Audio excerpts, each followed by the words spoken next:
Hello everyone, welcome to the unboxing video of the PTP 550. Here in front of me I have a PTP 550 integrated version and we're going to see what it contains.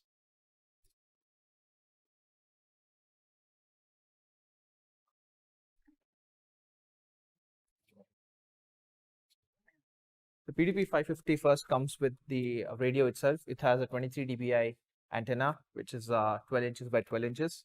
It has two ports over here, one is the Ethernet port and one is the fiber port, along with LED lights to let you know how the radio is performing. Along with the radio you get this AC power.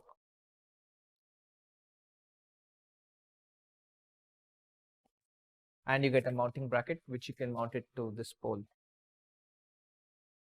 You also get a quick user guide which gives you in detail how you would install it, what each of these color patterns means on the radio, as well as IP addresses that you need to use to log in to connect to the radio. So with all of the PTP 550 kits, you get the user guide manual of how to install the mounting bracket.